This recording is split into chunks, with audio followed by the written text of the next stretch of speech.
আসসালামু আলাইকুম বন্ধুরা, আমি তাসিন হিমাদি সত্ত্বে আশা করি সবাই ভালো আছেন। আমিও আল্লাহর হাতে ভালো আছি। ইতিমধ্যে আমার থাম্বনেল দেখে বুঝতে পেরেছেন আজকে আমার ভিডিওটা কোন বিষয় নিয়ে। যারা জাপানে এপ্রিল সেশনে আসতে যাচ্ছে বা ইতিমধ্যে চলে এসেছে, সবার একটাই কমন প্রশ্ন থাকে যে তারা কোন সিম ব্যবহার করবে, তাদের জন্য কোন সিম সবচেয়ে উত্তম হবে এবং কোথা থেকে কিনতে হবে। আমার এই ভিডিওতে আপনাদের জানাবো জাপানি স্টুডেন্টদের জন্য সবচেয়ে ভালো কোন সিম এবং সে সকল সিমের দাম কেমন এবং কোথা থেকে কিনলে খুব সহজে পাওয়া যাবে। তো বন্ধুরা, আমার ভিডিও শেষ পর্যন্ত দেখবেন। জাপানে আসার পর সর্বপ্রথম যে জিনিসটা খুবই প্রয়োজন হয় সেটা হচ্ছে ইন্টারনেট ও সিম। কারণ ইউনিভার্সিটি বা স্কুলের সাথে যোগাযোগ, ম্যাপ দেখা, পার্ট টাইম কাজ খোঁজা অথবা পরিবার বা বন্ধুদের সাথে যোগাযোগ, এই সকল কিছু করার জন্যই ভালো একটা সিম খুবই গুরুত্বপূর্ণ। জাপানের জনপ্রিয় বিভিন্ন সিম কোম্পানি আছে, তাদের মধ্যে হচ্ছে Rakuten mobile, Y mobile, SoftBank, UK SIM, আরও বিভিন্ন রকমের সিম কোম্পানি আছে। সাধারণত জাপানের নতুন স্টুডেন্ট সবচেয়ে বেশি সিম ইউজ করে রাকুতেই সিম, কারণ এই সিমে মাসিক ব্যয় খুবই কম। তো নতুন স্টুডেন্টের জন্য বিভিন্ন রকমের অফার দেওয়া থাকে এবং ইন্টারনেট সুবিধা খুব ভালো পাওয়া যায়। জাপানে সাধারণত 3 ধরনের সিম পাওয়া যায়। প্রথমটি হচ্ছে ডাটা সিম। এই সিম সাধারণত ইন্টারনেট প্রদান করা হয় বা ইন্টারনেট ব্যবহার করা হয়, কোনো প্রকার কল করা যাবে না।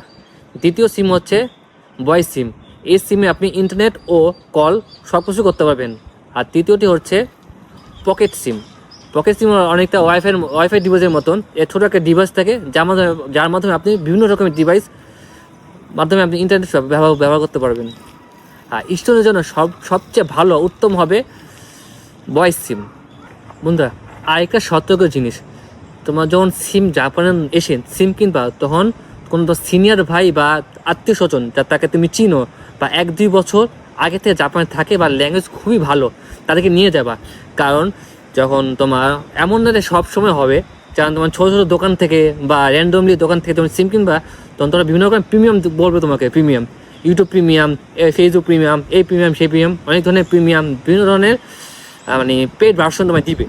যে তোমার জাপানে এসে নতুনত্ব এগুলো দরকার হয় না সাধারণত, কিন্তু তোমাকে বলবে। আর তুমি ভাষা ঠিক না বুঝতে পারলে তুমি বলবা হ্যাঁ বা ইয়েস বলবা, তো তোমায় অ্যাড করে দিবে, যার কারণে তোমার মাস শেষে অনেক বেশি বিল আসবে। তাই এই সিম নেওয়ার সময় তোমার সিনিয়র ভাই বা কাউকে নিয়ে যাবা যে ল্যাঙ্গুয়েজ খুব ভালো পড়ে। আর সাধারণত জাপানের সকল সিমের মাসিক টাকাটা খুবই এক হয় না, কোনো সময় বেশি, কোনো সময় কম। আর জাপানিজের সিমের সমস্যা হয় কি যে তোমাকে বলবে তুমি মাস শেষে 3,600 টাকা দিবা বা 4,000 টাকা দিবা, কিন্তু তোমার দেখবো মাস শেষে এসে 8,000 টাকা, 10,000 টাকা। এই সিমের একটা সমস্যা হয়। তাই বিভিন্ন রকমের সিম পরিবর্তন করে মানুষেরা, 6 মাস পর সিম পরিবর্তন করে, নরিকাই করে, যা বলা হয় নরিকাই। আর একটা ইন্টারেস্টিং জিনিস তোমার সাথে শেয়ার করি, যেমন আমি ইউজ করি ইউকে মোবাইল সিম। এই সিম আমি পেয়েছি আমার স্কুলের মাধ্যমে বলতে গেলে মানে স্কুলের সাথে সিম কোম্পানির একটা ছিল, তোমার কন্ট্যাক্ট ছিল। তো কন্ট্যাক্টের মাধ্যমে আমরা সুবিধা হয়েছে যে আমরা কোথাও যেতে হয়নি, স্কুলের মধ্যেই ওরা কোম্পানি থেকে লোক এসে আমাদের সিমে অ্যাপ্লাই করে দিয়েছে। তো আমরা এখন আমার রেসিডেন্ট কার্ড, জায়ডো কার্ড, তারপর ব্যাঙ্ক ডিটেলস, ঠিকানা সকল কিছু দিয়েছি, পূরণ করেছি। মোটামুটি 7 থেকে 14 দিনের মধ্যে আমরা সিম পেয়েছি। আর সিমের সাথে আমরা একটা ফোন ফ্রি পেয়েছি। ফোনটি হচ্ছে স্যামসাং A25 5G।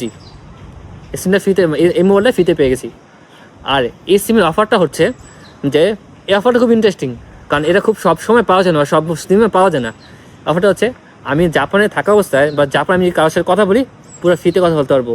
এটা মানে হচ্ছে আমি কারো 10 মিনিটের মধ্যে, আমি কারো ফোন দিয়েছি তার সাথে আমি 10 মিনিটের মধ্যে কথা বলি, তাই আমার কোনো প্রকার চার্জ বা জাপানিজ টাকা কাটা হবে না। যদি আমি কখনো 10 মিনিটে বেশি কথা বলে ফেলি, তো এই অফারটা বন্ধ হয়ে যাবে। তো নেক্সট টাইম থেকে আমি কারোর সাথে কথা বললে আমার টাকা কাটবে। আর আরেকটা হচ্ছে যে আমার জিবি, আমি এই সিমের মাধ্যমে আমি প্রতি মাসে 70 জিবি করে পাই।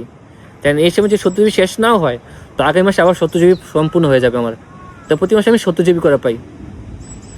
আর আমার এই সিমে প্রতি মাসে বিল আসে 3,800 টাকা করে। আবার অনেক সময় একটা প্রথমে কী হচ্ছে, আমার 4,600 টাকাই ছিল না, সর্বপ্রথমে ছিল 5,000 টাকা। এটা আমাদের প্রথম মাসে দিতে হয়, সবাই দিতে হয়, আমাদের যে বন্ধুরা সবাই দিয়েছে। তো 5,000 টাকা দিয়েছি, তারপরের মাস থেকে আসতো 4,200-300 করে। তো আমাকে বলেছিল 3,800 টাকার কথা, তো আমার আসে 4,500 টাকায়।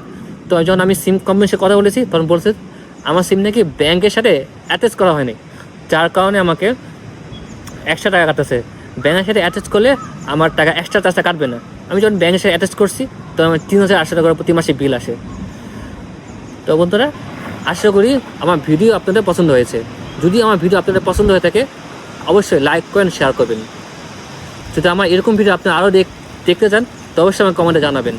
আর যারা হিমোজির মধ্যে জাপানে হিমোজির মধ্যে আসছেন স্টুডেন্ট ভিসায়, তাহলে যদি কোনো প্রকার সমস্যা পড়েন বা কোনো প্রকার সাহায্য লাগে অবশ্যই আমাকে জানাবেন বা কন্ট্যাক্ট করবেন, আমি আপনাদের অবশ্যই হেল্প করব। তো ভিডিও আজকে এটুকু পর্যন্তই। সবাইকে আসসালামু আলাইকুম।